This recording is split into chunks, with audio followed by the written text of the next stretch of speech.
Good morning, class. In this class, today we are going to discuss about pattern materials. Last class we are already discussed what are the different types of patterns, or what are the different types of removable patterns in a casting. So already last class discuss చేసాం what they are solid pattern, split pattern, match split pattern, gated pattern, and cope and drag pattern, and loose piece pattern. So these are the different types of removable patterns. Already we discussed it in last two classes. So today we are going to discuss about pattern materials. See, what is the main purpose of pattern materials?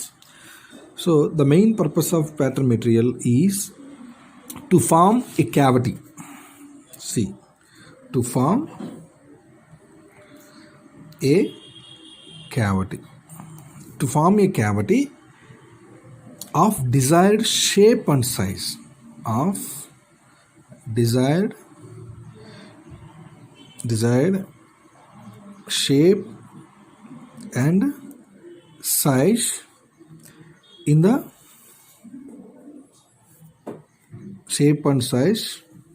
the molding sand. అంటే జనరల్గా pattern అంటే ఏంటంటే to form a cavity. మీకు cavity అంటే తెలుసు, అదేంటి cavity అంటే జనరల్గా మౌల్డ్ క్యావిటీ అంటాం. అంటే అందులో మనం ఒక ఎంప్టీ స్పేస్ ఉంటుంది, అందులో మనం పోరింగ్ మెటల్ అంటే pouring a liquid molten metal into the cavity. ఓకేనా? To form a cavity of desired shape and size, అంటే మనకు కావాల్సిన షేప్, మనకు కావాల్సిన size in the moulding sand. అంటే శాండ్లో మనం ఆ క్యావిటీని తయారు చేయడానికి ప్యాటర్న్ అంటాం జనరల్గా. దాని purpose, the main purpose of pattern is to form a cavity of desired shape and size in the moulding sand. So patterns also produces seats for cores. Okay, and establishes parting surfaces in the mold. See, it also produces cores and parting lines. Core అంటే తెలుసు, core is nothing but అదొక empty space అది. So ఈ core, suppose ఇక్కడ చూడండి, ఇది మనకి కావాల్సిన మెయిన్ ప్రోడక్ట్ అనుకోండి. కోర్ అనేది ఇక్కడ ఉంటుంది లోపల, దీన్ని కోర్ అంటాం. ఇది ఎంప్టీ.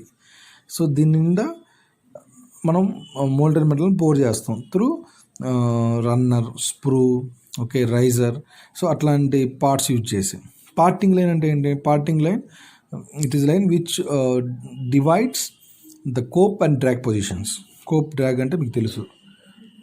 కోప్ అంటే ఏంటి? The upper part of the mould is called cope, the lower part of the mould is called drag. So దాన్ని డివైడ్ చేసేది ఈ పార్టింగ్ లైన్. ఓకేనా? So these are the main purpose of pattern. So the basic next question is basic requirements of pattern materials. So అంటే what requirements అంటే ఒక pattern material ఎలా ఉండాలి అంటే, first one is should be easily workable. ఓకేనా? అంటే workable, should be easily is workable.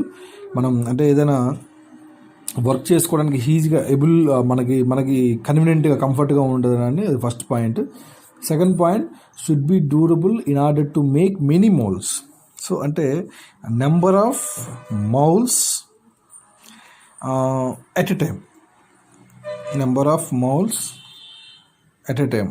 ఓకేనా? ఇది సెకండ్ పాయింట్. నెక్స్ట్ రిక్వైర్మెంట్ ఏంటంటే should be maintain dimensional accuracy. See, dimensional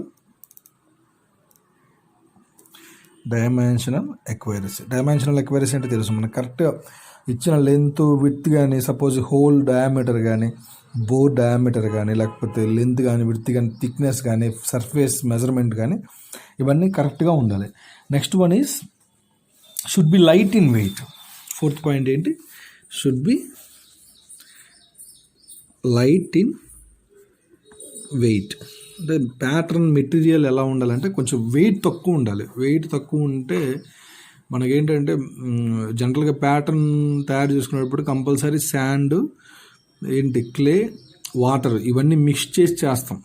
చేసినప్పుడు ఈ ప్యాటర్న్ మెటీరియల్ జనరల్గా మనం దేంతో తయారు చేస్తామంటే వుడ్ కానీ, ఓకేనా, అలాగే మెటల్ కానీ, ప్లాస్టిక్స్ కానీ, ఇట్లా 3 డిఫరెంట్ మెటీరియల్స్ ఉంటాయి. సో ఇవి లైట్ వెయిట్ అనుకోండి, మనకు కన్వీనియంట్ సైజ్గా మనం వాటిని అడ్జస్ట్ చేసుకుంటూ మనం ఆ సైజుని కానీ, లెంత్ కానీ, విడ్త్ కానీ మనకి కావాల్సినంత సైజుగా ఏదైనా మధ్యలో సడన్గా చేంజెస్ చేయాల్సి వస్తే వాటిని ఇంక్రీజ్ చేసుకోవడం, డిక్రీజ్ చేసుకోవడం ఈజీగా ఉంటుంది. అందుకని వెయిట్ లైట్గా ఉండాలి. Next cheap and should be readily available, అంటే cost is low. So these are the 5 requirements. These are minimum requirements of pattern material. First one is it should be workable, and it should be number of molds doing at a time, and it should be a good dimensional accuracy, and it should be a light in weight, and cost is low. See, these are the minimum basic requirements of pattern materials. Okay, now, and next one is what are the pattern materials, what are the different pattern materials అంటే main pattern materials ఏంటంటే first one వచ్చేసి మనం we are using would, okay. Second one వచ్చేసి metal, third one వచ్చేసి plastics. So these are the different 3 materials. First one is would, and second one is metal, and third one is plastics. So జనరల్గా మీకు వుడ్లో మీకు తెలిసిన metals, would అంటే చెప్పండి దేంతో మనం వుడ్ అంటే జనరల్గా మనకు టేక్ తెలుసు, టేక్ వుడ్, టేక్ అని, ప్లైవుడ్ అని, ఇలా డిఫరెంట్ ఉంటాయి. సో కానీ ఇందులో మనం కాస్టింగ్స్లో వచ్చేసి ఫౌండరీలో యూజ్ చేసే వుడ్స్ ఏంటంటే ఆ 3 ఉంటాయి వుడ్. ఫస్ట్ వుడ్ వచ్చేసి పైన్ వుడ్ అంటాం వాటిని, పైన్ వుడ్. అండ్ నెక్స్ట్ ఏంటంటే టేక్ వుడ్, నెక్స్ట్ ఏంటంటే మహాగని అంటాం, మహాగని. ఇది ఒక డిఫరెంట్ ఒక డిఫరెంట్ టైప్ ఆఫ్ ఒక ట్రీ ఉంటుంది. ఆ ట్రీ నుంచి తీసుకునే దాన్ని మహాగని వుడ్ అంటాం. సో ఇవే ఎందుకు పర్టికులర్గా యూజ్ చేయాలంటే చూడండి, అసలు the most common material for the construction of pattern is a wood. So wood అనేది the most common material for the construction of a pattern. So wood pattern is used when small number of castings are to be produced. అంటే జనరల్గా first would అని పెడదాం, చూడండి side heading would అని పెడితే. So ఇందులో ఇది most common material for construction of pattern. So అలాగే small castings, different number of small castings. అంటే జనరల్గా వుడ్ ఎప్పుడు ఎక్కువ చేస్తాం, స్మాల్ కాస్టింగ్స్ అంటే దాని లెంత్ కానీ సైజ్ కానీ తక్కువగా ఉన్నప్పుడు, ఓకేనా. మనం నట్స్ కానీ లేకపోతే బోల్ట్స్ కానీ లేకపోతే ఇంకా డిఫరెంట్గా అంటే ఇంకా చిన్న చిన్నవి లేత్ బిడ్స్ కానీ అట్లా మిషనరీ బిట్స్ కానీ సపోర్టర్స్ కానీ టేబుల్కి ఉండే బిట్స్ కానీ ఇట్లాంటివి యూజ్ చేసేటప్పుడు అది స్మాల్ కాస్టింగ్స్ అంటాం వాటిని. సో అటువంటిప్పుడు వుడ్ ఎక్కువ యూజ్ చేస్తాం. So pattern materials wood has some following advantages. So advantages ఏందో చూద్దాం ఒకసారి, ఓకేనా. అడ్వాంటేజెస్ చాలా important. So easily available and possess low weight అంట. సో ఈజీలీ అవైలబుల్ అంటే availability of material, raw material is easy. And second one low cost. So అంటే compared to metals అంటే cast ఐరన్తో కానీ ప్లాస్టిక్స్తో కానీ స్టీల్స్తో పోల్చుకుంటే వుడ్ మనకు కొంచెం కాస్ట్ తక్కువే. అలాగే next can be preserved with surface by shellac coating. చూడండి ఇందులో చాలా important, can be preserved it surface, can be preserved it's surface by shellac coating. అంటే మీకు జనరల్గా మన ఇంట్లో డబుల్ కార్డ్ బెడ్స్ ఉంటాయి కదా, ఆ డబుల్ కార్డ్ బెడ్స్కి ఉండే వుడ్ టేక్ వుడ్ కూడా ఉంటుంది. వాటికి వేస్తారు చూడండి పెయింటింగ్, ఆ పెయింటింగ్ని షెల్లాక్ కోటింగ్ అంటాం. అంటే దీనివల్ల ఏంటంటే it can be preserve it surface, అంటే దాని యొక్క సర్ఫేస్ చాలా స్మూత్గా ఉంటుంది. సర్ఫేస్ ఫినిష్ అంటాం కదా, ఇప్పుడు ఈ టేబుల్ మెట్టు చూడండి, దీని యొక్క సర్ఫేస్ ఇది చాలా స్మూత్గా ఉండడం కారణం దీని పెయింటింగ్ అనమాట. సో అట్లనే వుడ్కి ఆ షెల్లాక్ కోటింగ్ వేయడం వల్ల, ఆ పెయింటింగ్ వేయడం వల్ల దాని కోటింగ్ అంటాం, దాని యొక్క సర్ఫేస్ ఫినిష్ చాలా స్మూత్గా ఉంటుంది. అలాగే మనం ఏదైతే పార్ట్స్ మ్యానుఫ్యాక్చరింగ్ చేస్తాం వాటి యొక్క సర్ఫేస్ ఫినిషింగ్ కూడా చాలా స్మూత్గా ఉంటుంది. సో అప్పుడు దానివల్ల మిషనింగ్ టైం అనేది తక్కువ ఉంటుంది, మిషనింగ్ కాస్ట్ అనేది తక్కువ ఉంటుంది. సో అదొక అడ్వాంటేజ్. నెక్స్ట్ అడ్వాంటేజ్ చూద్దాం. అవి advantages. Next disadvantages. So disadvantages of wood by using to make a pattern. So first one is susceptible to shrinkage. అంటే శ్రింకేజ్ ఊరికే శ్రింక్ అవుతూ ఉంటాయి. జనరల్గా శ్రింక్ అంటే ఏంటి? కాంట్రాక్షన్ ఆఫ్ లిక్విడ్ అంటాం. అంటే మనం కాస్టింగ్లో జనరల్గా ఏం పోస్తాం?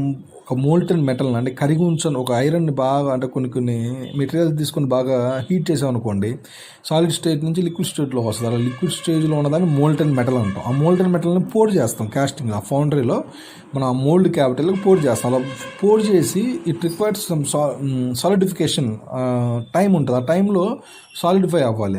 అలా అయినప్పుడు శ్రింకేజ్ అవుతుంది ఊరికనే. అంటే సస్పెక్టబుల్ టు శ్రింకేజ్ అంటే ఏంటంటే ఇక్కడ వుడ్ అనేది ఎక్కువగా డ్రైగా ఉంటుంది కాబట్టి జనరల్గా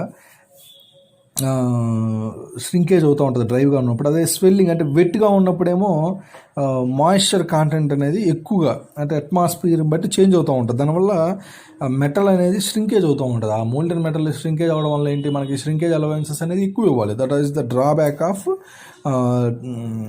would. Next one is less resistant to abrasion. Okay, అంటే ఇక్కడ చూడండి, లెస్ రెసిస్టెన్స్ టు అబ్రాషన్ అంటే లెస్ రెసిస్టెన్స్ అంటే జనరల్గా అబ్రాషన్ అంటే ఏంటంటే మీకు ఒక మెకానికల్ ప్రాపర్టీ. అబ్రాషన్ అంటే ఏదైనా సపోజ్ ఒక ఒత్తిడి అనేది, అంటే సపోజ్ ఒక బాల్ కానీ లేకపోతే ఒక పిన్ కానీ, షార్ప్గా ఉండే పిన్ కానీ ఇట్లా సపోజ్ ఇట్లా గట్టిగా ప్రెస్ చేసామనుకోండి, ఈ ఏరియా మొత్తం దాని డైమెన్షన్ అనేది కొంచెం చూడండి, కొంచెం హోల్ బాగా గట్టిగా ఇట్లా మీరు పెన్తో పేపర్ మీద ఇట్లా ప్రెస్ చేయండి, కంపల్సరీ హోల్ పడుతుంది ఇక్కడ. అంటే అక్కడ దాని అబ్రాషన్ రెసిస్టెన్స్ అంటారు.